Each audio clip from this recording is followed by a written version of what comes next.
Amici bellini, il report dell'allenamento del Napoli ci porta una novità un po' preoccupante sinceramente, perché Ngonghe si sposta dal campo, torna in palestra, quindi dobbiamo escluderlo da certe possibilità. Non parlerà Calzona, però cominciamo.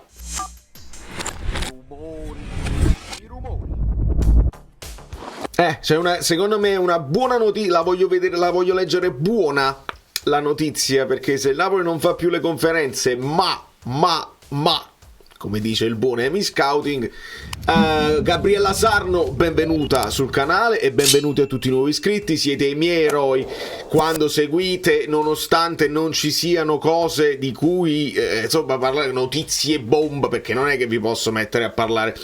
Kvara forse si sta parlando del contratto, però forse se arriva un'offerta, però forse lui vuole rimanere, però forse se chiama il Tottenham, cioè non ha proprio senso che vi parli di questa roba qua, però ha senso che vi parli di un'altra roba, e cioè di questa cosa qua che vi faccio vedere, perché mi sono esaltato tantissimo quando ho visto questa foto. Me l'ha girata l'amico abbonato Francesco Perrone. Siamo sempre sul pezzo, siamo oltre sul pezzo, gli abbonati non possiamo perderci niente. Guardate che bellezza, Emanuele Corazzi, che è il direttore di Cronache di Spogliatoio, ha intervistato Ciccio Calzona, e dobbiamo chiamarlo Ciccio e non Francesco, perché lo dice stesso Emanuele, sulla tuta non è scritto FC ma CC, quindi è Ciccio Calzona, proprio a lui gli piace essere chiamato così. Attenzione, Cronache di Spogliatoio è un portale, è una testata che piace seguire chi ama il calcio, più calcio e meno polemica, meno buffonaggine, un po' più di approfondimento. A me piace sempre ascoltarli. E a questo punto, visto che non ci sarà la conferenza, io tra un po' saprò a che ora uscirà questo video. Spero che sia in video e non solo scritta, perché sarebbe bello guardarlo negli occhi, guardiamoci nell'anima il nostro allenatore. E quindi invece di parlare, quindi iscrivetevi al canale, cioè cliccate sulla campanella, iscrivetevi anche al canale Telegram sotto in descrizione, perché nel momento in cui esce facciamo un approfondimento delle parole di Calzona, che secondo me sono più interessanti di qualunque possibile conferenza prepartita con un certo livello di domande banali. E qua mi esalto, cioè se il Napoli vuole fare più le conferenze, poi sono cazzi vostri con gli sponsor, quello è un problema che mi tange poco, cioè vedo che secondo me ci togliamo una possibilità di crescita economica, ma non me ne frega, i soldi ci stanno. Se vuoi rinunciare, un po' come fa la Lazio, no? La Lazio decide di non mettere niente sulla maglia, a meno che non gli danno quello che... Benissimo, e allora i soldi ci stanno. Poi la Lazio ieri l'avete vista, e io l'avevo detto purtroppo ai miei compagnucci, quante ne prende stasera la Lazio, ero convintissimo, perché Sarri spesso fa così, se ne perde una poi l'altra o ne riperde un'altra o la pareggia al massimo. Il pareggio sarebbe stato ottimo, ma è ingiocabile. Il Bayern più scarso è ingiocabile, è assolutamente ingiocabile. Quindi qua io dico brevi bravissimi.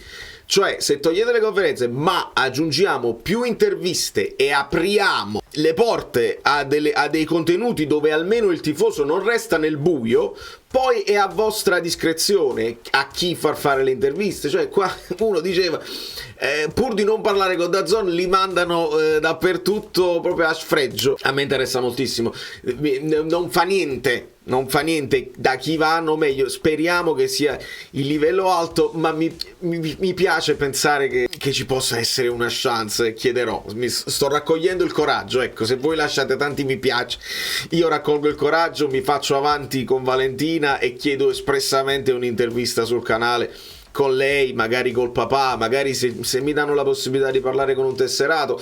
Oggi il Napoli ha postato un bel video con Di Lorenzo, il viaggio in macchina da casa fino all'allenamento, insomma qualcosina che ci tenga legati alla squadra. Non lasciateci nel buio, non lasciateci apatici. Noi, nonostante le difficoltà, siamo sempre qui, vogliamo sapere cose. E quindi io mi allargo, domani parleremo di questo, ma intervisterò lo stesso Emanuele, il direttore di Cronache di Spogliatoio, per andare ancora più nel profondo, se è possibile. Quindi aspettatevi tanti contenuti. Sapete, io le interviste le centellino, perché non posso chiamare sempre i soliti, ci chiamo pure a Mario Giuffredi, no. E quando intravedo della qualità che può portare delle robe interessanti, mi faccio avanti. E quindi questa è la cosa bella, che domani niente conferenza, ma potremo parlare di qualcosa di campo del nostro allenatore. E qua la cosa brutta, strana, che non capisco, li vediamo tutti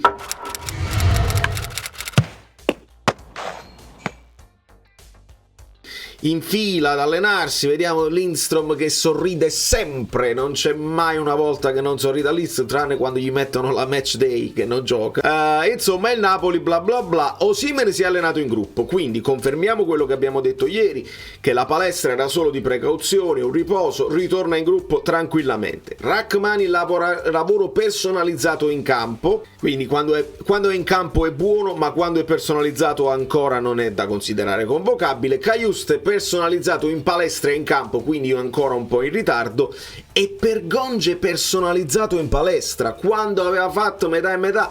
Insomma, quando si ritorna poi in palestra, a meno che non sia un'altra cosa di precauzione, si allontana il ritorno di Ngonge tra i convocati. Ngonghe tra i convocati, ed è un mistero questa roba, perché si è parlato di problema muscolare, ma si è parlato in seguito a una botta presa su un ginocchio e poi una rifinitura che ha portato dei problemi muscolari. Insomma, è un mistero questo infortunio di Ngonghe, ed è un peccato perché stava dando delle soluzioni in attacco anche interessanti.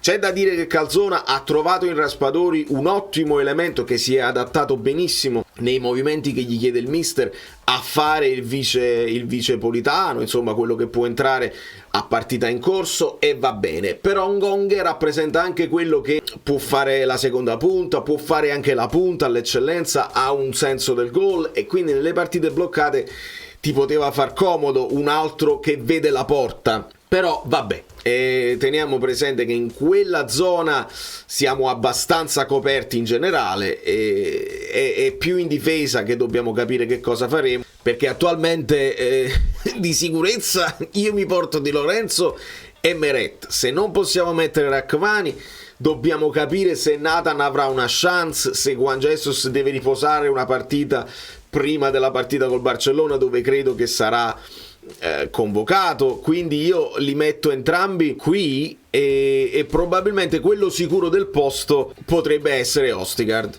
al posto di Rachmani. La solita cosa, Mario Rui Olivera, da capire, perché sennò Giuffredi si arrabbia e dice: ma come si permette di mettere in discussione? Senti, vi devo far vedere una cosa. L'ho trovato finalmente, ho cercato tra tutte le mie foto, un'ora ci ho messo, credetemi, tant'è vero che sto laggando, troppa roba. Era il 6 marzo proprio dell'anno scorso. Giuffredi contro Spalletti: preferire Olivera a Mario Rui perché è più fisico. È una cazzata del mister, così Cosa vuol dire questo? Che non è cambiato assolutamente niente. Cioè, ci mi sono ore e mezzo per fare sta cosa, vabbè, ma perché è importante ricordarlo. Quindi, nonostante io poi voglia vedere riposare Lobotka e non voglio rischiare i centrocampisti, è difficile pensare che Lobotka chissà non giochino, e vediamo Dendoncker al centro la vedo dura, perché ogni partita non puoi sottovalutare il Torino, onestamente. E l'unica cosa che mi viene da pensare, come vi dissi, Zielinski qua, perché poi di sicuro non ce l'hai contro il Barcellona, e quindi un po' di riposo a Traoré gli fai fare mezza partita per uno, Traoré magari nel secondo tempo, credo io. E credo sempre Politano di partenza qui, con Osimhen che una volta recuperato gioca, e anche Kvara. Sarebbe sfizioso e interessante vedere un Lindstrom buttato lì da qualche parte per scompaginare un po'. Tanto Kvara non è che lo deprimi, in questo momento è in grande fiducia, certo, però è in grande fiducia, quindi come fai a toglierlo? E insomma, questi sono un po' i dubbi che abbiamo. Vediamo se domani ne possiamo risolvere. Ho appena saputo che l'intervista verrà postata in forma di reels, quindi un reels al giorno leva l'esonero di Torno, che adesso tutti parlano che si deve confermare Calzona, non si deve confermare.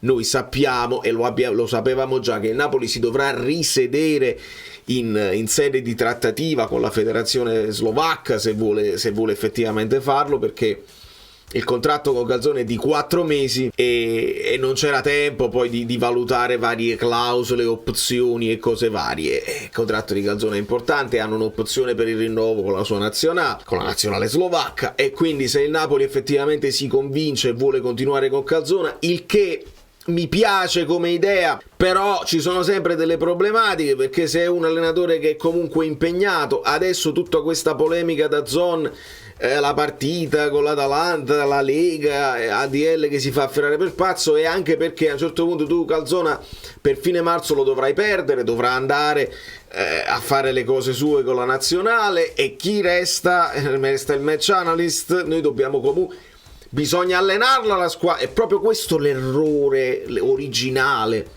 il peccato originale fatto all'inizio stagione. Questa squadra la può allenare anche Starace, e invece no, servono degli allenatori, e servono allenatori anche bravi. Ne parlavamo su Twitter, anche i rigori si allenano, si preparano, si sviluppano delle possibilità, si tiene presente la possibilità che non vada bene, come rimediare. Ci sono, oltre a screenshot di rigori vissuti così anche con Spalletti, se andate a vedere dei rigori della Slovacchia lo fanno, e allora vuol dire che è una cosa che si prepara, tutto si prepara, tutto si studia e tutto si può mettere a punto e si può migliorare. Lasciare al caso all'estero no, perché poi si rischia che delle volte ti va bene e delle volte non ti va bene. Invece è meglio avere allenatori preparati di campo. Ora, bravi quelli che mi hanno detto, giustamente non sono 10 partite che mancano, ma 11, io le ho pure elencate, quindi vedete che io devo sempre metterlo qualche errorino di proposito o meno, in realtà o meno, nei video, così uno mi può correggere. Io sono contento